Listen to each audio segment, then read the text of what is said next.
Good Friday evening to everybody in Aotearoa, beautiful New Zealand. Good Friday evening, wet and gloomy and cold evening to everybody else out there watching you. It's me once again, Junior, presenting one of my sessions, one of my analysis, and one of my opinions, or as you may call it, a suggestion for you guys. So all you rugby union lovers, all you blues lovers, all you Kiwis and all you beautiful New Zealanders, thank you for giving me your time, and yeah, let's get into it. So, dedication and passion, desire starts from here and here, but more so dedication. As you can see, I am in no way dressed to show anything that is of a physical nature. However, as soon as I finished work, I came here to my beloved gym, my own workout space here and my own training space here, to post up this latest opinion for you guys. So dedication is everywhere. You just need to find it, and you need to nurture it, and you need to harness it. So yep, without further ado, let me get into something that's more comfortable and more appropriate just to run through this drill. I'm going to leave my beanie on because it is too cold. So yeah, so I just wanted to just run a bit of a drill. So once again, my favorite chair comes out here, and I'm going to use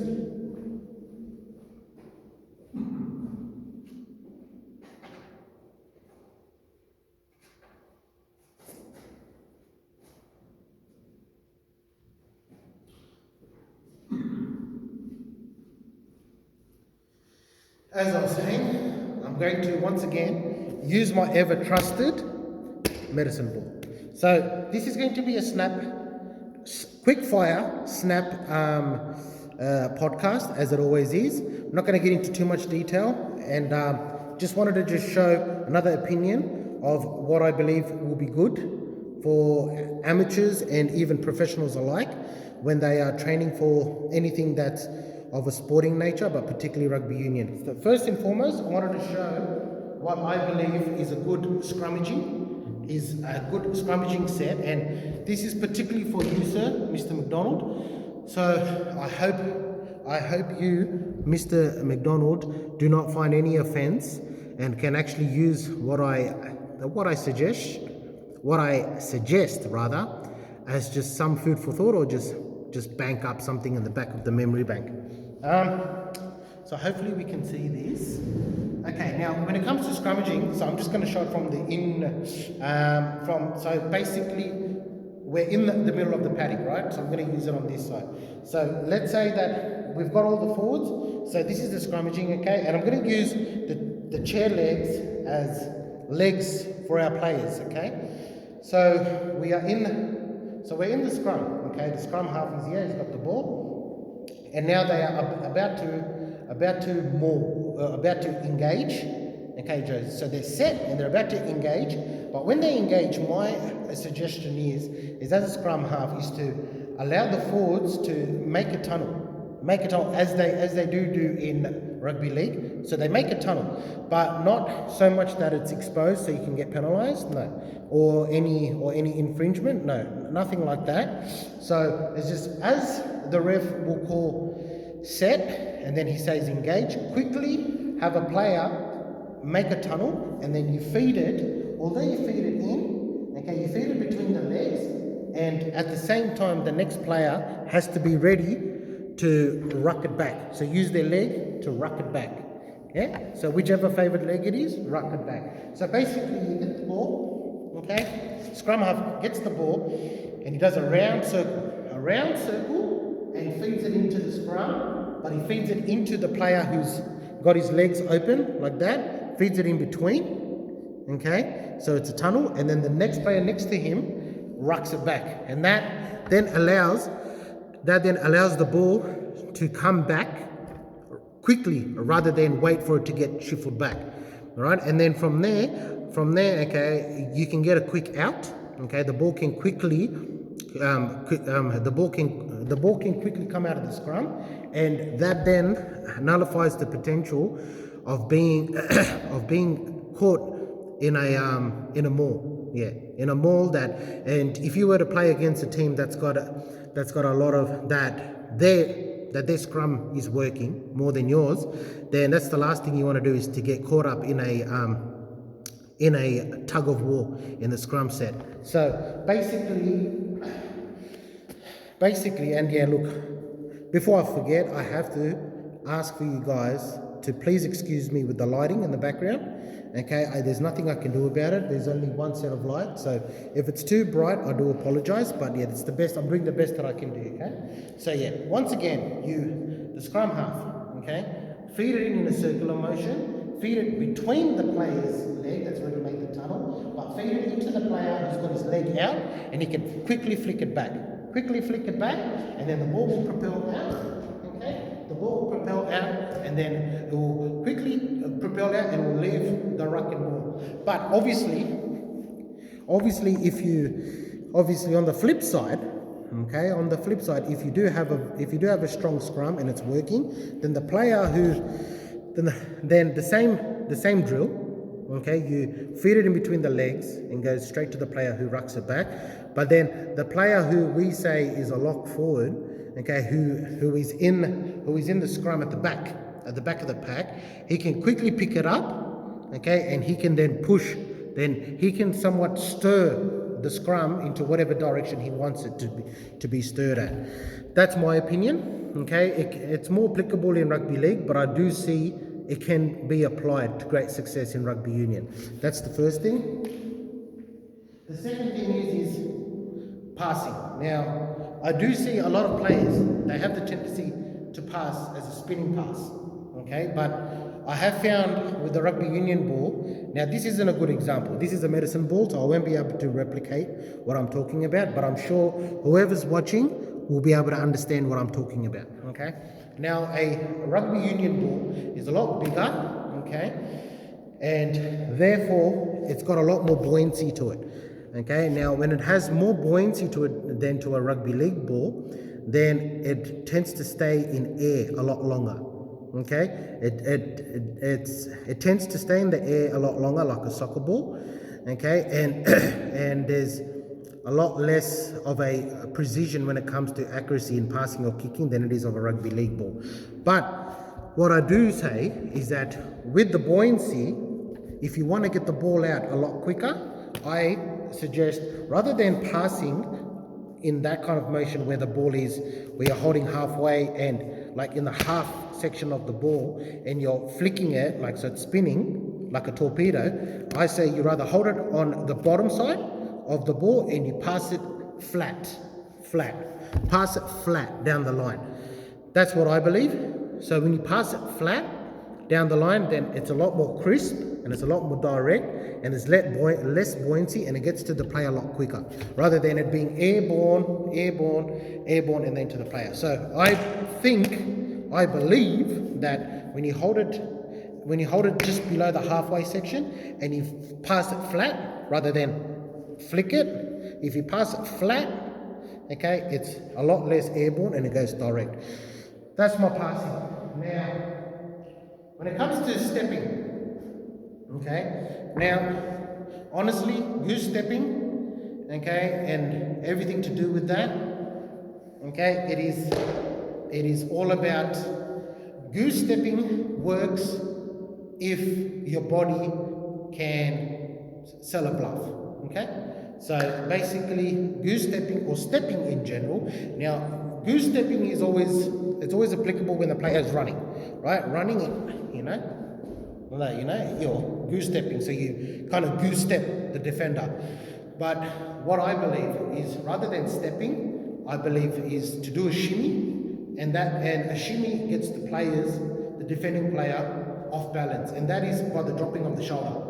By the dropping of the shoulder, but you got to sell it. Now, I believe that if players are taught to shimmy a lot more, okay, the ones that are prone to stepping, okay, I mean, obviously you're not going to get the forward pack stepping now.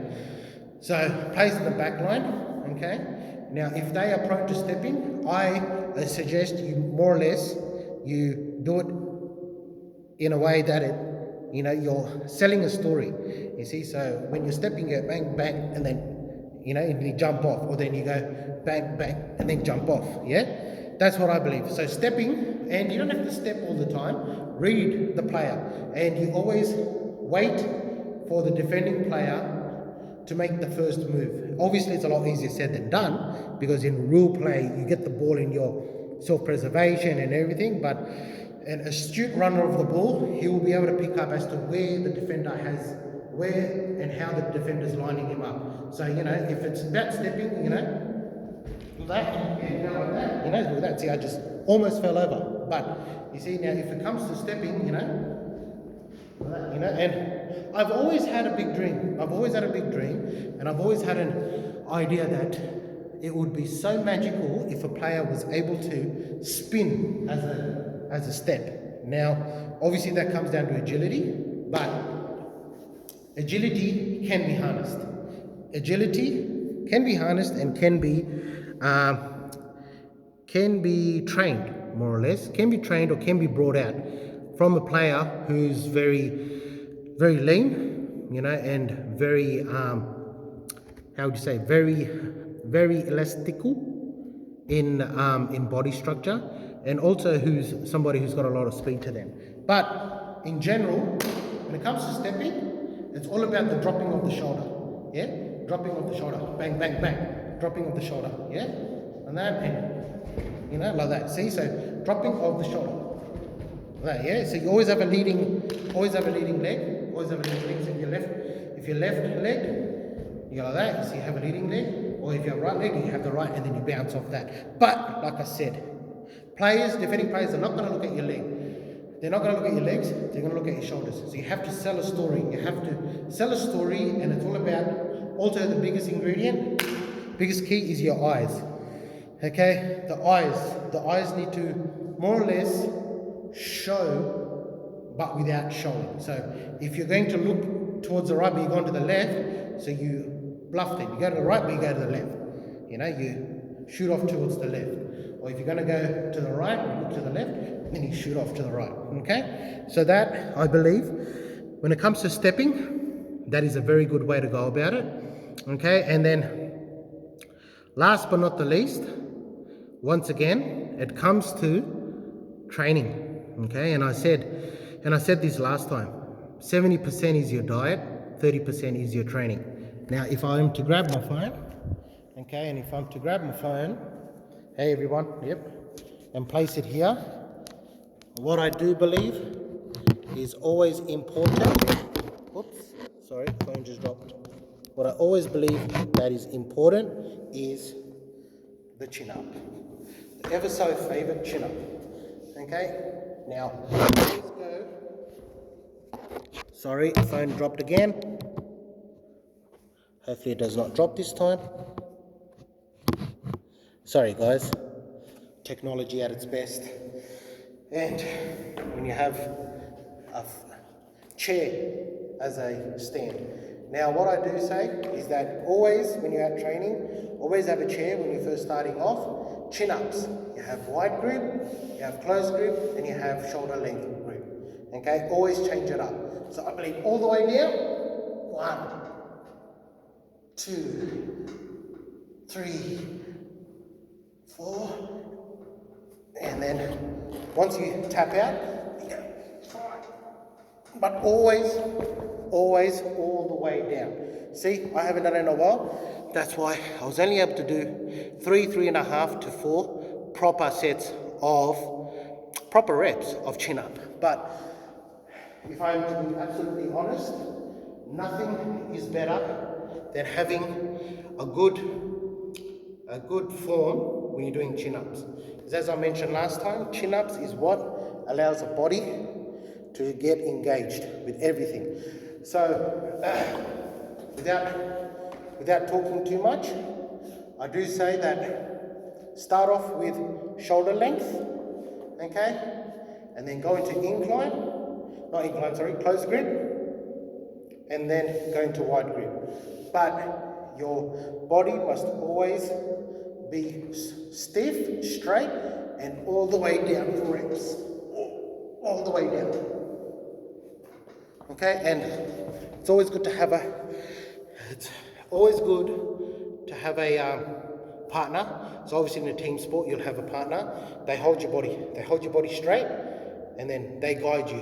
Okay, if I had a partner, they would guide you either from the waist or from the feet up. Guide them up and down. Okay, you must do chin-ups. Chin-ups, and then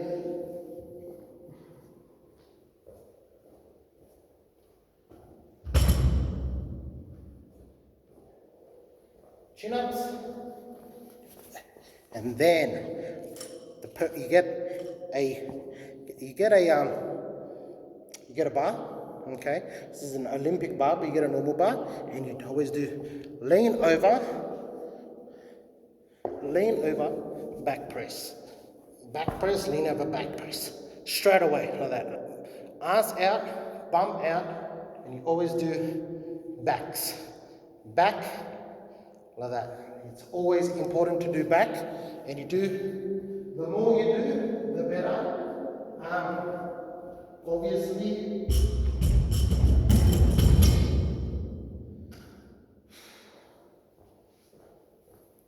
sorry guys, I'm always moving around, but it's the best way for me to show the examples.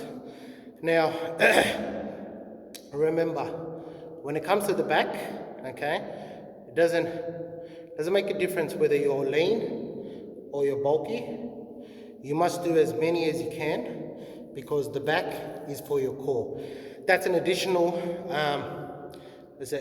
training method that I always recommend, because in the sporting arena, your core needs to be at its optimum level. The glutes is what releases the testosterone. The core is what keeps you healthy and fit, and alleviates a lot of injuries. Obviously, injuries are unavoidable, but when it comes to the torso or anything like that, it avoids all of that. And also it avoids long prolonged injuries if it's been inflicted in the course of the game, whether it's been accidentally kneed or anything like that, because you've got a strong core, so your back core gets very, very strong. That, and last but not the least, I believe the best thing to do is always stretch. Always stretch.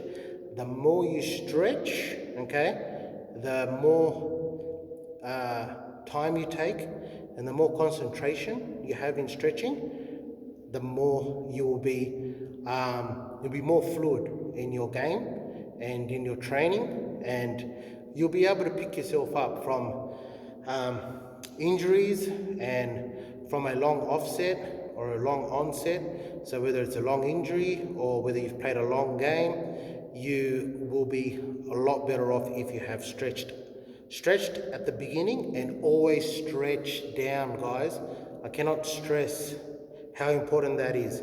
At a professional level, I'm sure McDonald and his coaching staff are very aware of this, that cooling down, stretching down is very, very important, especially after every game. Stretching down and cooling down is very, very important. Now, what was the other? Oh yeah, that's it. Just one more second of your time. The last thing is, what I always say, that's always good for a workout, is an absolute joint train, okay? So joints is like, you do the circle motion, and up and down, up and down. So you hold it like this, so you get a bar plate, and you hold it straight, your arm straight, and it has to be all the way. Always do this, so straight up, straight down, circular motions, and then the other way, circular motions, until failure, okay? And then all the way up and down, and then shoulder length again, okay? Do that until failure.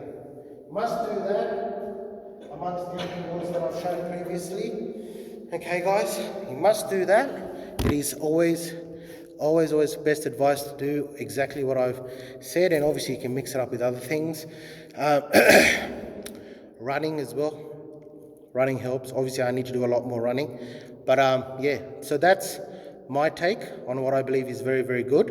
And obviously there's a lot more to it, but I can't show everything in this quick fire, lot longer than I expected in this 20-minute video. But I'm sure everybody who has watched and who knows of training regimes do understand where I'm going with this and do understand the idea and the message behind this. So until next time, take care of yourself and each other. This is me, Junior, signing off. Take care.